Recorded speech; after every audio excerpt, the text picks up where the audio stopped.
Okay, so Kekula falls asleep. I've actually heard an alternative interpretation is that he passed out drunk, but one way or another, he loses consciousness briefly, has this dream, and then he wakes up, aha, I have solved the question of the shape of the benzene molecule. Such a classic, like, discounting of the scientific process, right? That, you know, if you're brilliant enough, all you have to do is fall asleep and you'll solve the problem. There's no scientific method needed. How about Einstein and this special relativity that we've been talking about as an example today? Einstein and special relativity, he actually kind of encouraged people to think that he discovered special relativity in an aha moment. I think maybe he wanted people to think that, you know, it took a special man, him, to solve this problem.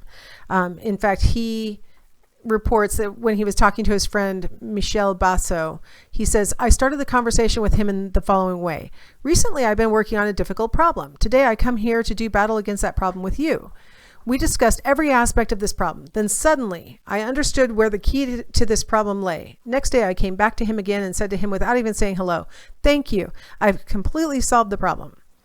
So he writes about this in his book, How I Created the Theory of Relativity. And he gives this impression that, you know, he wasn't doing science at the time. Instead, he was just discussing it with his friend. And then suddenly the flash of insight and he knew how to solve the problem.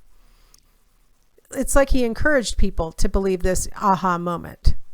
But the truth is, not only in general is it true that science is a step-by-step process, Einstein says that his solution to special relativity was a step-by-step process. He says, actually, I was led to it by steps arising from the individual laws derived from experience. He acknowledges, I mean, of course, that's how he solved these problems. He applied the laws of physics, right? And he interpreted them through his experience, which is the part that is, you know, his training and the other research that he had done and all the things that allowed him to maybe have the capacity to put together the details and see them the way that he saw them. But he did it step by step. It wasn't an aha moment where if he hadn't had that conversation with his friend, he wouldn't have had the flash of insight.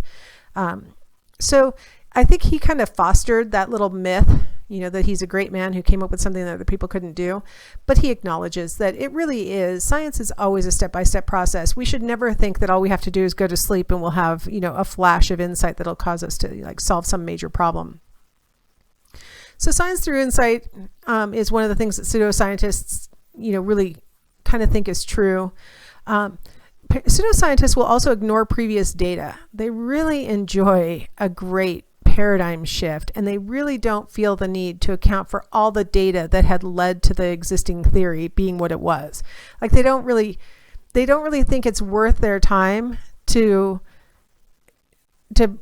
re-explain these old facts, things that we've previously explained through the existing theory, but instead they just want to tell us this new way of interpreting things. Like, I found the real way.